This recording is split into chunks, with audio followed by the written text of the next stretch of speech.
इस कार्यक्रम के प्रायोजक है कृषि एवं किसान कल्याण मंत्रालय, भारत सरकार। हर जोखिम से निकल कर फसल आए, सुरक्षित हो जाए। फसल बीमा से हर किसान अब आत्मनिर्भर हो जाए। संकट के समय प्रधानमंत्री फसल बीमा योजना किसानों के लिए वरदान है। अब सूखा पड़े या बाढ़ आ जाए कोई डर नहीं, अब ओले पड़े या कीट पतंगे फसल खा जाए कोई फिक्र नहीं, क्योंकि हमने लिया है प्रधानमंत्री फसल बीमा। बुआई से फसल कटाई तक हर जोखिम का दावा, न्यूनतम प्रीमियम पर अधिकतम भुगतान का वादा। योजना से हर साल जुड़ रहे हैं 5 करोड़ से ज्यादा किसान। अब आपकी है बारी। नजदीकी कृषि कार्यालय, सहकारी समिति, बैंक शाखा, अधिकृत बीमा कंपनी या जन सेवा केंद्र में स्वेच्छा से करा सकते हैं पंजीकरण। फसल बीमा पोर्टल या फसल बीमा ऐप द्वारा भी कराया जा सकता है पंजीकरण। प्रधानमंत्री फसल बीमा योजना, आपकी फसलों का संपूर्ण सुरक्षा कवच। कृषि एवं किसान कल्याण मंत्रालय, भारत सरकार। कृष्ण भाई राम राम। विनोद भाई आपने भी राम राम, और कार्यक्रम सुनने वाले सब बन भाइया ना हमारी राम राम।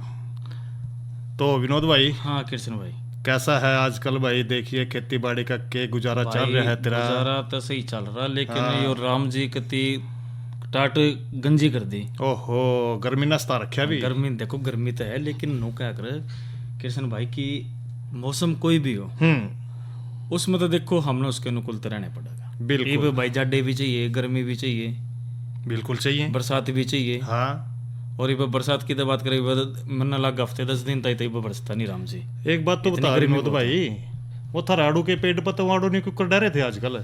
भाई क्या करा भाई, इब थोड़ा सा देख रेख रखनी चाहिए कुछ तो। राम जी ने जिस तरह आंधी चला दी, और भाई ये जो आजकल फल भी लगा हुआ फिर वो टूट से भी जावा है, हाँ, उसमें नुकसान बहुत हो भाई। देखिए विनोद भाई, यार जो मैं गया नहीं आज, देखा भी थारे तो जो आड़ू के पेड़ के तले निरे कच्चे आड़ू डरे हैं, पकड़ने का तो टाइम नहीं लगे उन्होंने। तो ये देखने में कोई समस्या रही मेरे ख्याल से थारे उसमें। भाई बिल्कुल है, लेकिन जिस तरह आम का भी देख लेते कहीं टूट रही है, लेकिन आम भी जड़ दे दिखा कई बार, जिस तरह थोड़ी बहुत ही हवा और पटर पटर डा पड़ा हुआ। बिल्कुल, तो भाई कुछ ना कुछ तो इसका समाधान करना पड़ेगा। बिल्कुल बिल्कुल विनोद भाई, देखिए आज भी मेरे ख्याल से तो जो बातचीत सुनवा रहा है इसी पर करेगा क्या आपको जिक्र? बिल्कुल भाई, इसी पर चर्चा करेंगे, बागों में फल गिरने की समस्या और उसके समाधान के बारे में।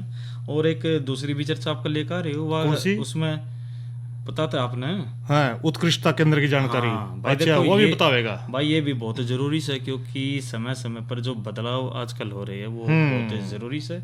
और पहले क्यों ना चर्चा कर लेते, और भाई मौसम बाजार भाव जिस तरह कल के कार्यक्रम भी है, और मनोरंजन तम गेला लेकर आया करें कार्यक्रम। बिल्कुल विनोद भाई, देखिए आप चर्चा कर लें कि बागों में जो फल गिरने की समस्या ना आजकल देखने में आवा, जिस तरह आपका जिक्र कर रहा था कि मैं आता रहे जो ना आड़ू डर रहे थे वहाँ। बिल्कुल, और इसी तरह में एक जंग और गया कि देखा उनका नाशपाती का पेड़ लग रहा था, नाशपाती भी ढाई पड़ी थी। तो यह जो है ना, ऐसी जो समस्या है ना कई बार फल गिरने वाली, यह तो एक प्रकृति सी बात है, क्योंकि कई बार जो है ना ज्यादा मात्रा में फल लगे वहाँ, पर कुछ समाधान तो होता होगा नहीं? हाँ बिल्कुल है, समाधान भी है। देखिए विनोद भाई, कुछ तो पेड़ ऐसे हैं जिस तरह के आप जिक्र कर रहे हैं कि जो आड़ू का है, नाशपाती का है, खजूर का है, उनमें जो फल गिरने की समस्या है ना आमतौर पर देखने ना मिला, लेकिन कई बार जब ज्यादा ही फल लग रहे हो ना, अपना थोड़े से वह छिद्दे करने पड़ेंगे। अच्छा, हाँ, जिसको आप विरलन कहते हैं। तो फलों का जो आकार अच्छा मिलेगा अपना, और मोटे फल भी होंगे फिर वो। और आपसी जिस तरह के कहना करें खाद्य पदार्थ जितने भी हैं भाई, उनका आपसी प्रतिस्पर्धा भी रहेगी, क्योंकि उन्होंने देखा है कि भाई कौन सा बढ़िया फल है। आप मंडी में लेकर जाओगे अच्छे आड़ू, एक के मोटे आड़ू हैं बढ़िया, दूसरे के छोटे हैं, लेकिन नहीं देखेंगे हाँ इसके बढ़िया आड़ू हैं भाई, इस पर लेना चाहिए। तो इसी तरह जो है ना, आप जिक्र कर रहे हैं कि जो इसमें जो खाद्य पदार्थ है पहुँचाने वाले जितने भी संवहन उत्तक हैं और या नहीं भी हैं, उनकी वजह से बहुत सारे जो पेड़ हैं या फल हैं उनके वो कमज़ोर पड़ जाए। तो इस स्थान से जो है ना फल गिरने शुरू हो जाएंगे। जब फल पकते हैं तभी फलों से जो है डंठल में ऐसी परत बन जाए विनोद भाई, इस अवस्था में पहले इस परत का बनेगा, फिर कुछ फलों का तरीयो हानिकारक भी हो सका है। जिस तरह कई बार यो भी देखा है कि कभी कभी जो है ना फल जो है ना पकने से पहले ही और जरूरत से ज़्यादा फल जो है ना गिर जाए, और जिससे जो है ना पैदावार काफ़ी घट जाएगी। और यह जो समस्या है ना आम में भी देखने में आवा है, नींबू में भी देखने में आवा है। बिल्कुल, हाँ। और इस तरह कृष्ण भाई देखो, जो समस्या के अगर जो देखन हो तो कई कारण है। कौन से? लेकिन जिस तरह भाई ठीक ढंग से टाइम पर सिंचाई ना करे, हाँ, तो तापमान में भी भिन्नता हो, पौधा की जो संतुलित पोषण का न होना यो भी भाई कई बार कारण में आ जावे है। इसी तरह जो नर व मादा फूलों का जो विरोधाभास है एवं बिंदु नियामकों यानी कि जो ग्रोथ हार्मोन्स की जो कमी हुआ करे वह नहीं बन पाती भाई। और इन कारणों का अगर जो टाइम पर उपाय कर लिया जाए तो भाई इसका छुटकारा काफी हद तक हम पा सके हैं। बिल्कुल। तो सबसे पहले हम बात कर लेते हैं ठीक ढंग से व टाइम पर सिंचाई न करने के कारण जो नुकसान हुआ है उसे हम किस तरह सुधारें। तो इसमें कृष्ण भाई जो ठीक ढंग से सिंचाई न करना भी फल झड़ने का मुख्य कारण से है। न्यू है ना विनोद भाई, कई बार तो लोग ज्यादा पानी देते हैं, जरूरत है कम की, लेकिन कई बार जो है कम पानी की जरूरत है तो ज्यादा देवा, ज्यादा की जरूरत है तो कम देवा। जिस तरह आजकल का मौसम चल रहा है ना गर्मी का, कि इसमें देखो पानी देना भी जरूरी है। बिल्कुल। और नुका कृष्ण भाई देखो जो पानी की कमी तक पौधे का जो तापमान भी बढ़ जाता है। बिल्कुल। और फल गिरने की जो क्रिया है वह तेज हो जाता है।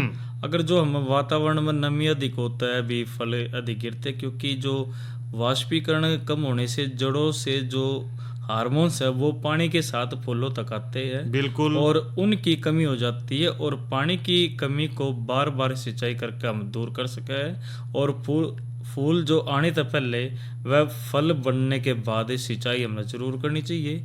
इसी तरह जो फूल खिलने के टाइम सिंचाई हमने बिल्कुल नहीं करनी चाहिए। इस चीज़ का भी ध्यान रखना चाहिए ताकि जो पेड़ों में खासकर जो हम बात करें तो मई जून के या फिर सितंबर अक्टूबर में ये ज़्यादा ये सूखा नहीं लगना चाहिए। यानी कि आजकल जिस तरह के जून का महीना चल रहा है, अभी गर्मी ज्यादा पड़ रही है और या गजोड़ा सितंबर अक्टूबर में भाई सूखा नहीं रहना चाहिए, पेड़ में भाई पानी देना रहना चाहिए। बिल्कुल। और वैसे तो कृष्ण भाई जो ज्यादा पानी देने तक या फिर जो घनी बारिश हो जावे है, जब भी बाग में पानी खड़ा हो जावे तो उस तक भी ऑक्सीजन की कमी तय फल वृक्षों की जड़त है वो भाई खराब हो जाते हैं। बिल्कुल। और फल फिर उसमें गिरने शुरू हो जाते हैं। और इसी अवस्था में पानी के जो निकास का अच्छा इसमें हमने प्रबंध भी रखना चाहिए। इन्होंने भाई कति पानी खड़ा रहो कति मतलब के जल निकासी की सुविधा रहनी चाहिए।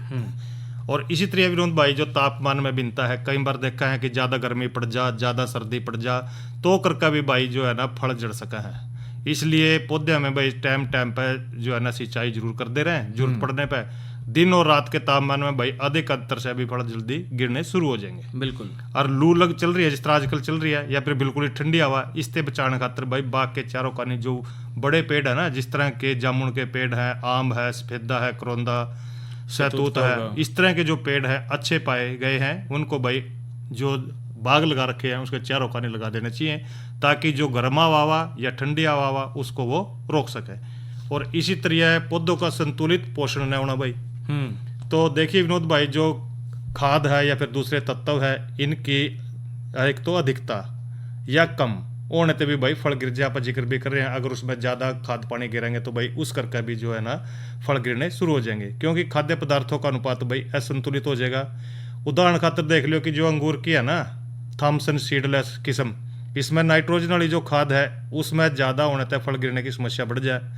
और इन तत्वों की कमी से भाई फिर फल गिरेंगे, क्योंकि इन तत्वों की कमी से भाई पौधे की जो अच्छी तरह वनस्पति जो बढ़वार है ना वो भी नहीं हो पाएगी। और जिन टहनियों को अगले साल फूल और फल बनाने हुआ है और वह जो टहनी पक नहीं पाती, इस तरह से भाई अगर थोड़े बहुत फल बन भी जाए तो थोड़ी देर बाद वो गिरने शुरू हो जाएंगे। तो इस करके भाई संतुलित खाद और तत्व जो है ना पौधे को ठीक ढंग से देना चाहिए। और आम और नींबू जाति के जो फल है ना, इनके अंदर जो नाइट्रोजन खाद की कमी से भाई अधिकतर फल गिरने शुरू हो जाए। और इससे फल बढ़ने से पहला ही फल जो है ना बढ़ने के बाद यूरिया के 2% भाई छिड़काव से रोका इसको जा सका है। और इसी तरह कृष्ण भाई अगर जो नर और मादा फूलों की हम बात करें तो विरोधाभास हो जाए, यानी कि जो हम कई बार एक किस्म न लेकर चल रहे ना वो भी हमने कई बार नुकसान कर दिया। बिल्कुल। तो भाई जो नर और मादा फूलों का जो विरोधाभास है, कुछ फलदार जो पौधे हैं जिस तरह हम अलूचा की बात कर ले, आवड़ा है या अलग है, जो फूल आते हैं लेकिन भाई जो नर और मादा का जो विरोधाभास है उसके कारण फल नहीं बनते। और इस तरह की अवस्था में एक ही किस्म नहीं लगानी चाहिए। जिस तरह की अलूचा की बात करें तो भाई आलू बुखारा, और जो दूसरी किस्म की बात करें तो तीतरान, तो इसमें किस्म लगाने से जो पैदावार काफ़ी बढ़ जाती है। और इस तरह से जो आंवला है उसमें बनारसी आंवला के साथ जो चकैया या फिर जो कृष्णा है, कंचन है, इस तरीके की किस्म हमने जरूर लगानी चाहिए। और इस तरह से जो यह समस्या अगर जो दूसरे फलों में है तो उससे एक से अधिक किस्में लगाकर हम इसमें इसकी कमी को हम सही कर सका है। तो भाई यह चीज़ हमने इसमें ध्यान रखनी चाहिए। विनोद भाई देखिए, आपने करे जिक्र किन्नर और मादा फूलों के विरोधाभास के बारे में। इसी तरह कई बार यूँ है कि जो ग्रोथ हार्मोन है ना, उसकी भी कमी देखने में आवा। अच्छा।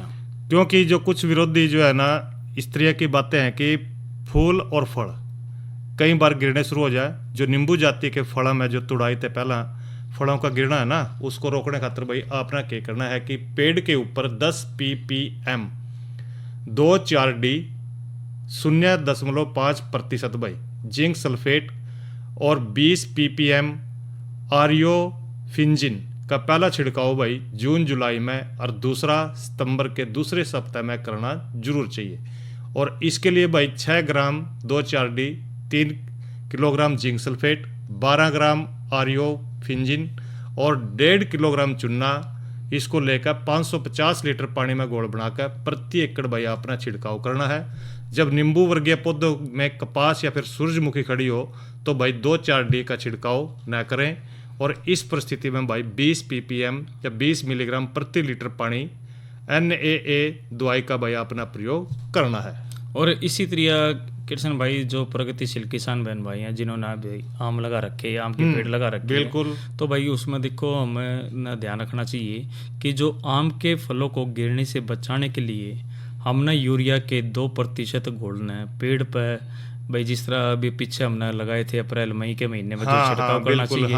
और जो आम की जो लंगड़ा और जो दशहरी किस्म है या जो समस्या है फलों की तुड़ाई तक पहले आती है, इसलिए भाई 20 ppm 2,4-D यानी कि जो 2 ग्राम 2,4-D 100 लीटर पानी में इसका छिड़काव अप्रैल के अंतिम सप्ताह में या फिर मई के प्रथम हफ्ते के में फल गिरने से हम इसमें रोक सके। इस चीज़ का भाई कई किसान बहन भैया ने भाई ध्यान भी रखा है, बिल्कुल, और वो छिड़काव भी इसमें करा है। और इसी तरह जो पेड़ जो बेर की हम बात करें तो बेर के पौधों पर जो जुलाई और नवंबर यानी कि जो इस महीने के बाद जो जुलाई का जिस तरह और इसमें वो नवंबर में हमने 1.5% यूरिया और 0.5% जो जस्ते का जो छिड़काव है उसने करने से न केवल वनस्पति वृद्धि होती है बल्कि जो फल हो फूल भी इसमें कम गिरते हैं। और जो आंतरिक गुणा में की बात करें तो भाई उसमें सुधार भी हुआ है। बिल्कुल। और कृष्ण भाई जो जामुन में फूल आने के जो टाइम की बात करें तो देखो 3-4 हफ्ते में बहुत से फूल आने के बाद भी काफी जड़ से जावा है। और इसके बचाव की यदि हम बात करें तो जो पहला छिड़काव भाई पूरे फूल आने पर और दूसरा GA 30 ppm का 15 दिन बाद इसमें करना चाहिए। और इसी तरह जो बेल की हम बात करें तो बेल के फलों को फटने व गिरने से रोकने के लिए हमने जुलाई का है, अगस्त है और सितंबर के जो आखिरी का जो हफ्ता है उसमें 0.1% बोरेक्स का छिड़काव करना चाहिए। इस उपज में भी हम काफ़ी इसमें वृद्धि कर सके हैं, जिससे हमारे भाई जो फल का या फिर फूलों का वो झड़ना उसमें कम हो जाए। बिल्कुल। देखिए विनोद भाई जिक्र तो कर रहे हैं जरूर कि फल वृक्षों में भाई बहुत सारे फल बहुत जल्दी जो है ना गिरने शुरू हो जाए, लेकिन ऐसे पेड़ भी हैं कि जिन पर भाई फल जो है ना बहुत ज़्यादा लगा, उनको भाई प्राकृतिक रूप से गिरने के बाद तोड़ना पड़ा। बिल्कुल। और इस क्रिया को आप कहते हैं विरलन। जिस तरह के आड़ू में काफ़ी फड़ावा और फल के आकार भाई छोटा हो जा, बड़े आकार के फल लेने खातर भी हमने फलों को कम करना है। फल से फल का फासला भाई 10 से 15 सेंटीमीटर रहना चाहिए। नाशपाती अधिक फल देवा तो जिससे भाई फल का आकार छोटा हो जाए और इसलिए भाई प्रति गुच्छे में एक फल रखा जा सका है। और यो काम प्राकृतिक रूप से जो फल गिरने के बाद करना चाहिए हमने। और खजूर के पौधे पर भी भाई देखा है कई बार ज़्यादा संख्या में फल लेने से भाई फल छोटे आकार के रह जाए। इस तरह जो है ना अच्छे आकार के जो फल हैं उन्हें लेने खातर भाई परागण के टाइम पर स्टैंड का आधा हिस्सा उसने हमने काट देना चाहिए। इन सब बातों के अलावा भाई बाग की उचित देखभाल भी बहुत जरूरी है। पेड़ों को जो है ना ठीक समय पर उनकी निराई गुड़ाई करनी है। जो टहनियाँ ज़्यादा लग रही है उनकी भाई छटाई कर दें। गोबर का गड़ा छड़ा भाई खाद जरूर डालना है। काट छांट टाइम पर करते रहना चाहिए। खरपतवार भाई निकालते रहो।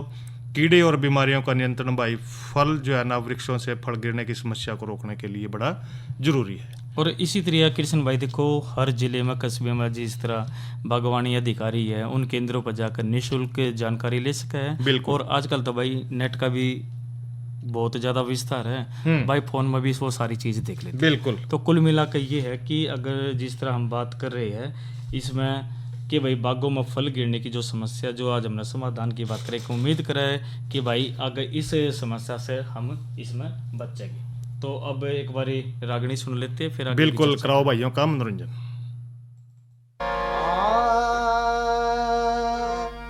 तेरा मन मूरख जिमीदार रे करे, सोच समझ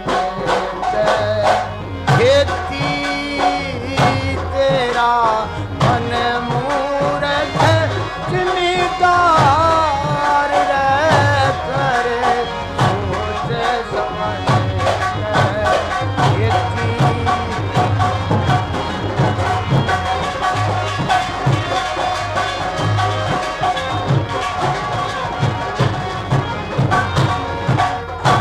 बिगे 25 की काया क्यारी, तन खेवट पे मिल रही से, उन पाप की बीज बिकया 8 सीट का खुलरी से।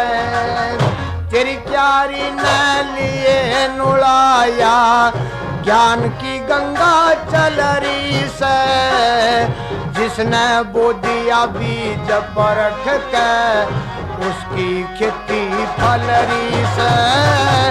जिसने बो दिया बीज परख के, उसकी खेती फलरी से।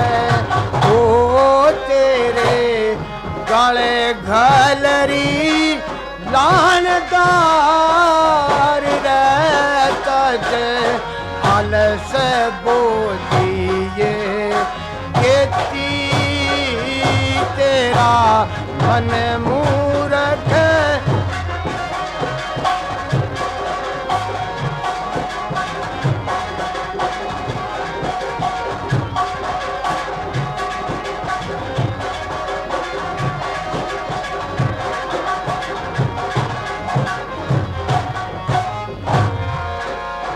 नोना के हैं तेरे खेत के, ओती इनकी बाढ़ नहीं, जोंडा गाल बैठ जाए ऊपर, उगा कते उजाड़ नहीं।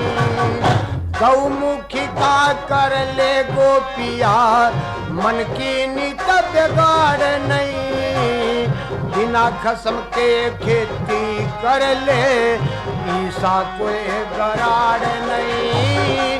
बिना खसम के खेती कर ले, ईसा कोई गराड़ नहीं। ओ बड़ी ताड़ फाड़ की कार रे तेरा, काम चलना बिना बेटी तेरा मन मूरख।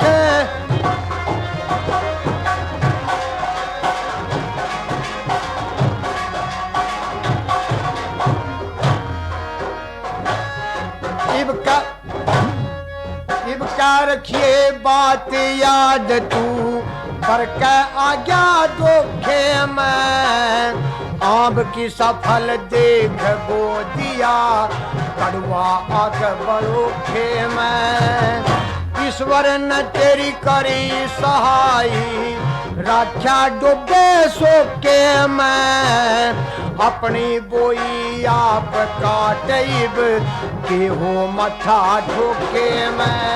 ऐ मोह के मैं रही त्यार रे कदे कर दे फेर पछेती मेरा मन मूरख।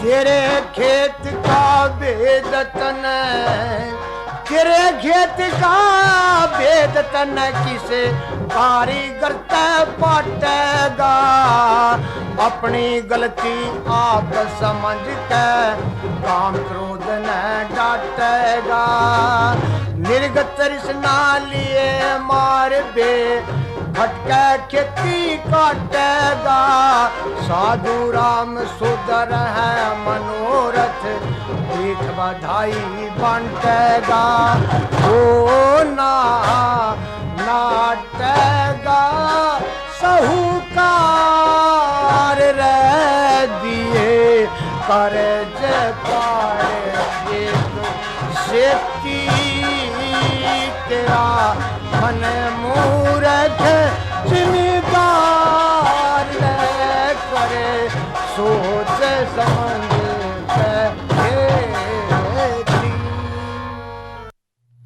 तो कृष्ण भाई ये तो हमने रागनी सुनी और ज्ञानी राम की थी ये तेरा मन मूर्ख जमींदार। तो अब बात कर आगे बढ़ाते अब दूसरी चर्चा ज़रूर कर लेते हैं, लेकिन उससे पहले जो मौसम की बात कर लेते हैं। आज की मौसम की बात करें तो आज का जो अधिकतम तापमान 46 डिग्री और जो न्यूनतम की बात करें तो 28 डिग्री सेल्सियस रिकॉर्ड किया गया। और इसी तरह अगर जो आने वाले 24 घंटे की हम बात करें तो अधिकतम 45 और जो न्यूनतम है वो 28 डिग्री सेल्सियस रहने की संभावना है।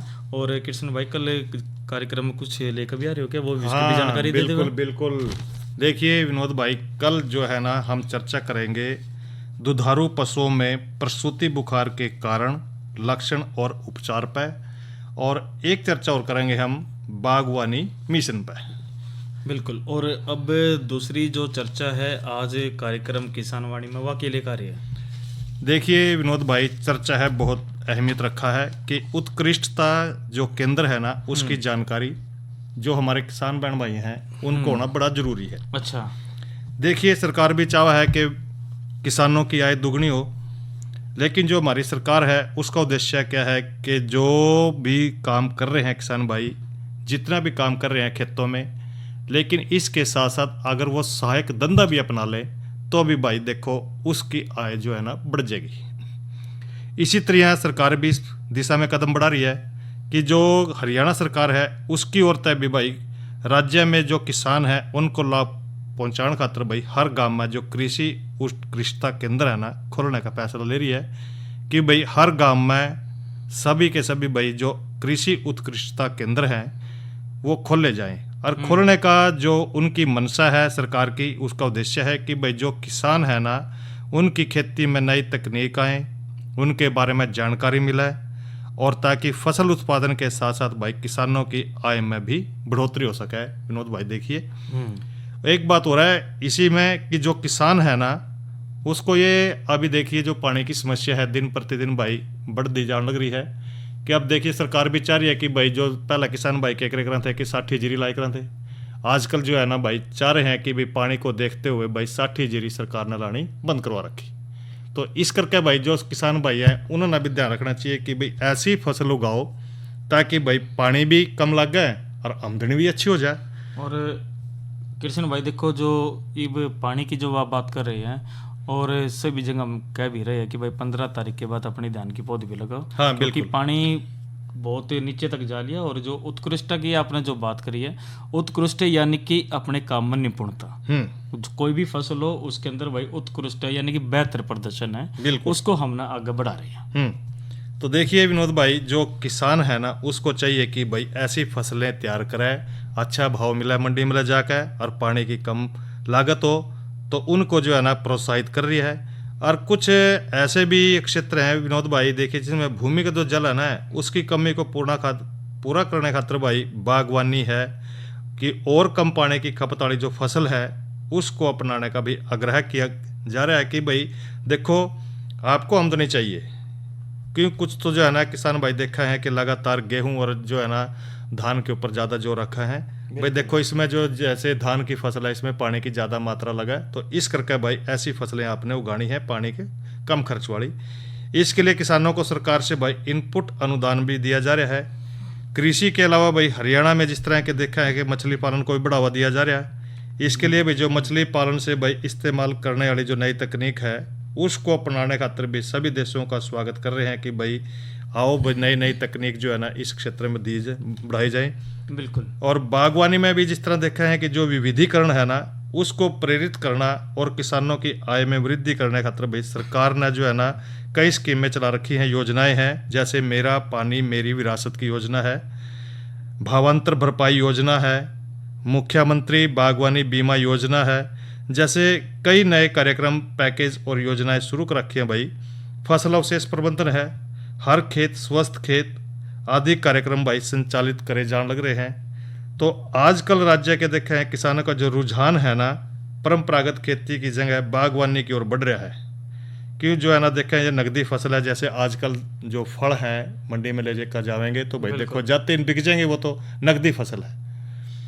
और करनाल में भी देखा है कि जो बागवानी विश्वविद्यालय है वो स्थापित किया गया है भाई।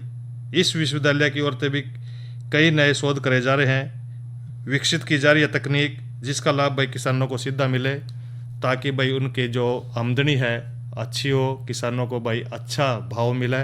तो इस तरह जो है ना सरकार चाह रही है कि भाई उनको हर गांव के अंदर उत्कृष्टता जो केंद्र है ना वो खोले जाए, समय समय पर भाई गांव के जो किसान हैं उनको बुलाया जाए और भाई बुला के जो है ना उनको समझाया जाए, देखो भाई पानी वाली जो फसलें हैं उनकी ओर कम ध्यान देकर, जो बिना पानी के हैं मोटे अनाज हैं, जिस तरह के देखिए विनोद भाई बाजरा है, ज्वार मक्का है, इस तरह की फसल उगावेंगे देखो तो पानी की बचत होगी। तो और इसी तरह जो कृष्ण भाई देखो जो उत्कृष्ट यानी कि इसके अंदर जो परंपरागत जो हम खेती करते आ रहे हैं, हाँ, उस चीज़ का छोड़कर एक नई खेती हम करें, बागवानी की करें, जिस तरह भाई कम खर्चे में कम समय में ज़्यादा से ज़्यादा लाभ लेवे। और इसी तरह जो हम इंडो इसराइल है ये आपस में हम कार्यक्रम भी चलाते हैं और कृषि क्षेत्र के अंदर हम अपने आप को किस तरह बेहतर स्थापित करें, बिल्कुल, और किस प्रकार से आगे लाभ लेवे, तो उसी के अनुसार ये भाई सारे चल रही है। और देश के अंदर तो बागवानी पर काम करे जो 29 उत्कृष्टता केंद्र है और जो 8 नए सेंटर है वो भी जल्द शुरू हो रही है। और सरकार भाई पूरा ध्यान रख रही है और हमारे जो प्रगतिशील किसान बहन भाई हैं वो भी इस चीज़ों का अनुसरण कर रहे हैं। और जिस तरह इब पानी की हम जिस तरह कह रहे भाई 4 नीचे जालिया 200-250 फुट कती जालिया, और जो सरकार की भी कहती है भाई अगर जो धान की लगाओ तो भाई 15 जून के बाद लगाओ, क्योंकि जब मानसून उसके बाद आना, अगर जो पहले लगाओगे तो पानी वो नीचे तक खींचेगे तो भाई पानी की कमी तक फिर उसमें रहेगी। तो ये तो भाई चर्चा करी उत्कृष्टता केंद्र की जानकारी के बारे में। और इस कार्यक्रम के प्रायोजक थे कृषि एवं किसान कल्याण मंत्रालय भारत सरकार। अरे अरे अरे क्या कर रहा है? इधर इधर इधर हम बोल रहे हैं तेरे बीजू का। पुतला बोल रहा है? हाँ, पक्षियों से तो हम खेत को बचा लेते हैं, पर इन घातक रसायनों से कैसे बचाएं? मतलब? देख बेटा, तू जो ये अंधाधुंध रसायन मिलाता है ना, मिट्टी की सेहत बिगड़ने लगी है। और जब माटी ही कमजोर पड़ जाएगी तो उपज कैसे सेहतमंद होगी? अरे पहले ऐसा नहीं था, पूछना अपने बड़े बुजुर्गों से, कैसे फसल लहलहाती थी, शुद्धता झलकती थी। हाँ, माटी भी तंदुरुस्त और लोग भी। अरे अब पहली वाली बात कहाँ? पर अब तो सब यही डाले हैं। सब नहीं, आज भी लाखों जागरूक किसान परंपरागत विधि से फसल उगा रहे हैं। खर्चा कम और उपज की कीमत भी बेहतर पा रहे हैं। सच है? रे बेटे, एक्सपीरियंस से बता रहे हैं, धूप में बाल सफेद नहीं किए हैं। हाँ। ठीक है भाई, मैं भी आज से जैविक खेती शुरू करूंगा। माटी से प्रेम की परंपरा है परंपरागत खेती। और इसी के साथ ही आज का कार्यक्रम किसान वाणी यहीं पर संपन्न होता है। भाइयों से लें इजाजत। अच्छा भाइयों, राम राम।